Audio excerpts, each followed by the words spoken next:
তো ঘৰত যে শান্তি থাকে সেই শান্তিবিলাক যে গুচি যায়, সেই শান্তি গুচি যোৱাৰ একমাত্ৰ কাৰণ হৈছে শয়তানৰ প্ৰলোভন, শয়তানৰ প্ৰৰোচনা। এইটো হৈছে মূল কাৰণ ঘৰত শান্তি ওলাই যোৱাৰ যে কাৰণ। ঘৰৰ ভিতৰত আটাইতকৈ যি ডাঙৰ শয়তানৰ কাম হৈছে স্বামী স্ত্ৰীৰ ভিতৰত বিবাদ সৃষ্টি কৰি দিয়া, কাজিয়া সৃষ্টি কৰি দিয়া। তাৰ ভিতৰত আটাইতকৈ ডাঙৰ কাম হৈছে স্বামী স্ত্ৰীৰ ভিতৰত পৃথক কৰি দিয়া, তালাকৰ ব্যৱস্থা কৰি দিয়া হৈছে শয়তান। হুজুৰ সাল্লাল্লাহু আলাইহি ওয়াসাল্লামৰ এটা হাদিস, আন জাবিরিন قال قال رسول الله صلى الله عليه وسلم إن إبليس يضع عرشه على الماء ثم يبعث سرايا فأدناهم منهم منزلة أعظمهم فتنة। জাবির রাদিয়াল্লাহু তাআলা আনহু পৰা বৰ্ণিত, ৰাসূলুল্লাহ সাল্লাল্লাহু আলাইহি ওয়াসাল্লামে কৈছে যে শয়তান কি কৰে, পানীৰ ওপৰত কি কৰে, সিংহাসন বহায় তাতে সি নিজে বহি যায়। বহি তাৰ যিমান বাহিনী আছে, বাহিনীবিলাক গোটেই পৃথিৱীৰ বুকত পঠাই দিয়াৰ পিছত এই গোটেই শয়তানবিলাকে য'তে য'তে শয়তানি কৰে, এই গোটেই শয়তানৰ ভিতৰত আটাইতকৈ যিটো শয়তানৰ সেই ডাঙৰ লিডাৰ শয়তানৰ ওচৰত প্ৰিয় অৰ্থাৎ মৰম আটাইতকৈ ওচৰৰ যিটো শয়তান, সেইটো হ'ল যি সকলোতকৈ ডাঙৰ শয়তানি কৰিব পাৰে, ফিতনা সৃষ্টি কৰিব পাৰে। তাৰপিছত কি কৰে, ইয়াজিউ আহাদুহুম ফায়াকুলু ফাআলতা ফাআলতা ওয়া কাযা।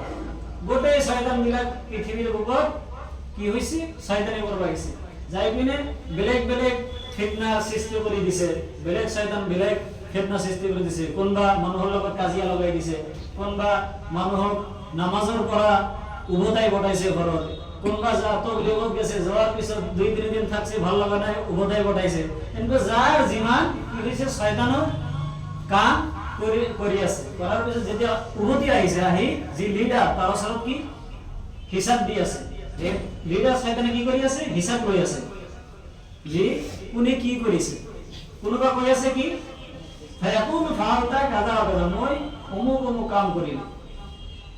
তাৰপিছত মা সনাতা শাইআন, এই লিডাৰ শয়তানে কৈ আছে তুমি ইমান ডাঙৰ কাম কৰা নাই, তুমি ইমান ডাঙৰ কাম কৰা নাই। قال ثم يجيء احدهم فيقول ما تركته حتى فرقت بينه وبين امراته। তাৰপিছত এজন আহি ক'লা, এটা শয়তানে আহি ক'লা কি যে মই বহুত ডাঙৰ এটা কি ফিতনা সৃষ্টি কৰি দি আহিছো, ফিতনা কৰি দিছো, হাত্তা ফাৰৰাকাত বাইনাহু ওয়া বাইনা ইমৰাতাহু। তাৰপিছত কি কৰিছো, স্বামী স্ত্ৰীৰ ভিতৰত পৃথক কৰি দিছো, তালাকৰ ব্যৱস্থা কৰি দিছো। তাৰপিছত কি কৰে সেই লিডাৰ শয়তানে, ফালা ফাইবনিহি মিনহু ওয়া ইয়াকুলু নাম আনতা। তেতিয়া সেই লিডাৰ শয়তানে সেই শয়তানৰ যি কাম কৰি আহিছে তাক ওচৰত লৈ আহে যে তুমি ডাঙৰ কাম কৰিছা, তুমি ভাল কাম কৰিছা। কিয়নো এটা ঘৰৰ ভিতৰত, এটা পাৰিবাৰিক বন্ধনৰ ভিতৰত কি কৰিছা, এটা ফিতনা সৃষ্টি কৰি দি তাৰ ভিতৰত এটা অশান্তি সৃষ্টি কৰি দিছা, তুমি সকলোতকৈ ডাঙৰ কাম কৰিছা। তাৰপিছত কলাল আমাস আলাহু তাআলা ফায়ালতাজিমুহু, এই ৰাবি যি হাদিস বৰ্ণনা কৰিছে, সি কৈছে যে মোৰ মনে কৈ আছে যে এই শয়তানৰ লিডাৰজনী কি কৰিছে, বেলেগ যে শয়তানি কৰি আছে তাক কি কৰিছে, বুকত লগাই লৈছে। কিয়নো এটা ঘৰৰ ভিতৰত কাজিয়া লগাই দিছে, অশান্তি সৃষ্টি কৰি দিছে। ঘৰত শান্তি দূৰ হোৱাৰ কাৰণ একমাত্ৰ কাৰণ হ'ল শয়তানৰ প্ৰৰোচনা।